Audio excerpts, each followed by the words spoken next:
మరిగే నీళ్ళల్లో పెసలు వేసి చేసుకునే ఈ బ్రేక్ఫాస్ట్ చాలా రుచిగా చాలా టేస్టీగా అయితే ఉంటుందండి. ఈ బ్రేక్ఫాస్ట్ చేసుకోవడానికి ఎక్కువ సమయం అయితే పట్టదండి. తక్కువ సమయంలోనే ఈజీగా చేసుకోవచ్చు. చాలా టేస్టీగా ఉంటుందండి. ఇంటిల్లిపాది అందరికీ నచ్చుతుంది. అంత టేస్టీగా అయితే ఉంటుంది. ఇంకెందుకు ఫ్రెండ్స్ ఆలస్యం, ఎలా చేయాలో ఏంటో అనేది వీడియోలోకి అయితే వెళ్ళిపోయి చూద్దామా మరి. ఇంకా ముందుగా స్టవ్ అయితే ఆన్ చేసుకొని ఒక పాత్ర పెట్టేసుకొని అందులోకి వాటర్ అయితే వేసుకోవాలి.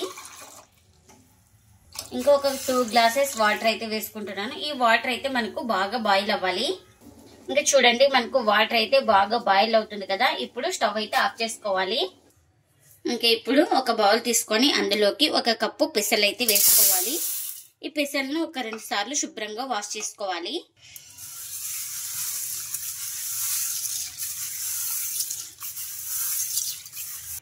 ఒక 2 సార్లు బాగా వాష్ చేసుకున్నాక వాటర్ అన్ని వంపేసుకొని ఇప్పుడు ఇందులోకి మరిగే వాటర్ అయితే వేసుకుంటున్నాను.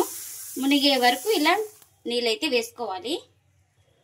ఇంకా అవి బాగా వేడిగా ఉంటాయి కాబట్టి స్పూన్ తోటి బాగా కలిపేసుకోవాలి ఒకసారి ఇలా. ఇంకా ఇప్పుడు మూత పెట్టేసుకొని 1 అవర్ నానబెట్టేసుకోవాలి మనం.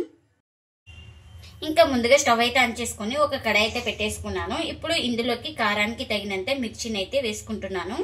అలాగే ఒక 5 వెల్లుల్లి రెబ్బలు కూడా వేసుకోవాలి పొట్టుతో సహా. ఇంకా ఇప్పుడు ఇందులోకి కొద్దిగా ఆయిల్ అయితే వేసుకుంటున్నా. జీలకర్ర కూడా వేసుకోవాలి 1 స్పూన్ దాకా వేసి ఒకసారి బాగా కలిపేసుకుందాం. ఇలా వేగుతుండగానే చిన్నగా కట్ చేసుకున్న 1 ఇంచు అల్లం ముక్కలు కూడా వేసుకోవాలి.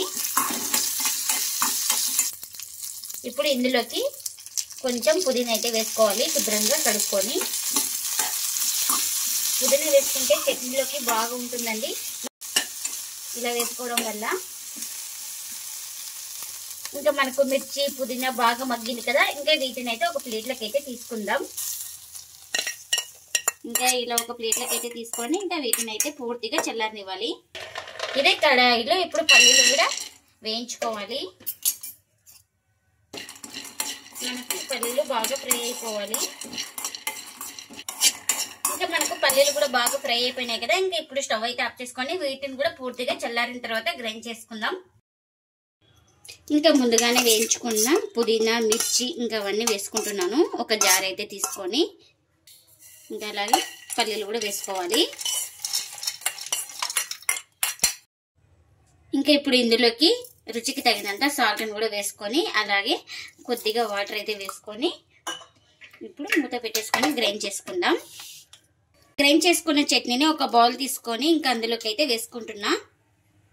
ఇంకా ఈ చట్నీకి పోపు కూడా పెట్టేసుకుంటున్నాను. ఈ చట్నీలోకి అయితే ఇంకా చట్నీ అయితే రెడీ అయిపోయింది మనకు. ఇంకా 1 అవర్ తర్వాత అయితే చూపిస్తున్నాను.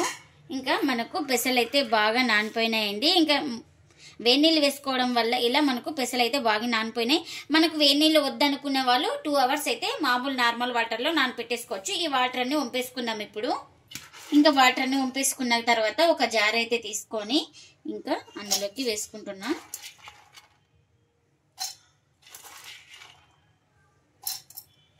ఇంకా ఇప్పుడు ఇందులోకి కాస్త కొత్తిమీరని కూడా వేసుకోవాలి. అలాగే ఒక మిర్చి కూడా వేసుకోవాలి. ఇందులోకి 1 ఇంచు అల్లం కూడా వేసుకుందాం. ఇంకా ఇప్పుడు ఇందులోకి గ్రైండ్ అవ్వడానికి కొద్దిగా వాటర్ అయితే వేసుకోవాలి. ఇంకా ఇప్పుడు మూత పెట్టేసుకొని స్మూత్గా గ్రైండ్ చేసుకోవాలి. ఇంకా ఇప్పుడు స్మూత్గా గ్రైండ్ చేసుకున్న తర్వాత ఒక బౌల్ తీసుకొని ఇంకా అందులోకి అయితే ఈ పేస్ట్ని అయితే వేసుకోవాలి. ఇంకా ఇదే జార్లో కొద్దిగా వాటర్ వేసుకొని ఈ వాటర్ని కూడా వేసుకుంటున్నాను. ఇంకా ఇప్పుడు ఇందులోకి బొంబాయి రవ్వ అయితే వేసుకోవాలి 1 కప్పు. మనం ఏ కప్పుతో తీసుకున్నామో అదే కప్పుతో అయితే మనం 1 కప్పు బొంబాయి రవ్వ అయితే వేసుకోవాలి. అలాగే ఇందులోకి ఒక 1/2 కప్పు దాకా పెరుగును కూడా వేసుకోవాలి. అలాగే రుచికి తగినంత సాల్ట్, అలాగే ఒక 1/2 టీ స్పూన్ దాకా వంట సోడాను కూడా వేసుకోవాలి. ఇంకా ఇప్పుడు ఇందులోకి 1/2 కప్పు దాకా వాటర్ని కూడా వేసుకోవాలి.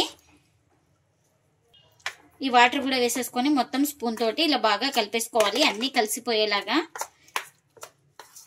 మనకు ఇడ్లీ బ్యాటర్ ఎలా ఉంటుందో సేమ్ అలా వచ్చే వరకు అయితే బాగా కలిపేసుకోవాలి.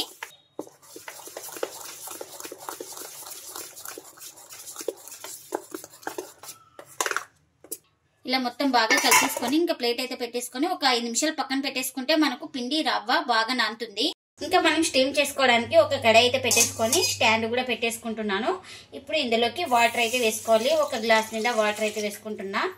మనకు ఈ వాటర్ అయితే బాగా బాయిల్ అవ్వాలి. ఇంకా ఇప్పుడు ముందుగా ఒక ఇడ్లీ ప్లేట్ అయితే తీసుకున్నాను. ఈ ఇడ్లీ ప్లేట్స్ కి ఆయిల్ అయితే అప్లై చేసుకోవాలి. మనం ఎన్ని పెట్టుకుంటున్నామో అన్ని ప్లేట్స్ కి అయితే ఆయిల్ అయితే అప్లై చేసుకోవాలి. ఇంకా ఇలా ఆయిల్ అంటించుకొని పక్కన పెట్టేసుకుందాం. ఇంకా ఒక 5 minutes తర్వాత అయితే మనకు రవ్వ కూడా బాగా నానింది. ఇందులో ఒకసారి మొత్తం ఇలా బాగా కలిపేసుకుందాం. మనం ఇక్కడ ఉప్పు తక్కువ అయితే ఒకసారి చెక్ చేసుకొని సరి చేసుకోండి. ఇలా మొత్తం బాగా కలిపేసుకున్నాం కదా. మనం ఈ పిండిని ఫ్రిడ్జ్ లో స్టోర్ చేసుకొని ఎప్పుడు కావాలంటే అప్పుడు చేసుకోవచ్చండి ఈ ఇడ్లీలను. ఇంకా ముందుగానే ఆయిల్ అయితే అప్లై చేసుకున్నాం కదా ఇడ్లీ ప్లేట్ కి అయితే.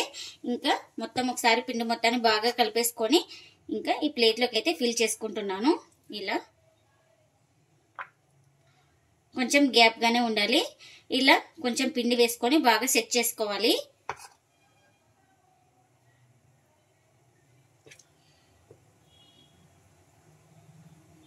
ఇంకా ఇక్కడ చూపిస్తున్న విధంగా ఇడ్లీ పిండిని ఫిల్ చేసుకోవాలి.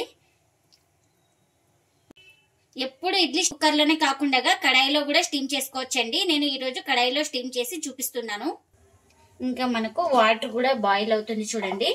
ఇంకా మనం ఇలా రెడీ చేసి పెట్టుకున్న ఈ ప్లేట్ ని అయితే ఇందులో పెట్టేస్తున్నా. ఇంకా ఇప్పుడు మూత పెట్టేసుకొని ఒక 10 నుంచి 15 నిమిషాలు అయితే స్టీమ్ చేసుకోవాలి. ఇంకా ఒక 12 minutes తర్వాత అయితే చూస్తున్నానండి.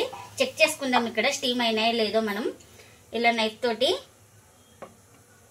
చూడండి, మనకి ఎక్కడ పిండి అయితే లేదు కదా. ఇంకా ఇవి స్టీమ్ అయిపోయినట్లే మనకు. ఇంకా స్టవ్ అయితే ఆఫ్ చేసుకొని పూర్తిగా చల్లారిన తర్వాత అయితే తీసుకుందాం. ఇంకా ఇవి మనకు పూర్తిగా చల్లారినాయండి. ఇప్పుడు స్పూన్ తోటి తీసుకుందాం. ఇలా చూడండి, ఇలా అనే లోపల ఇలా ఈజీగా వచ్చేస్తాయండి మనకు ఈ ఇడ్లీలు అయితే. చూడండి మనకు బాగా స్టీమ్ అయిపోయినాయి.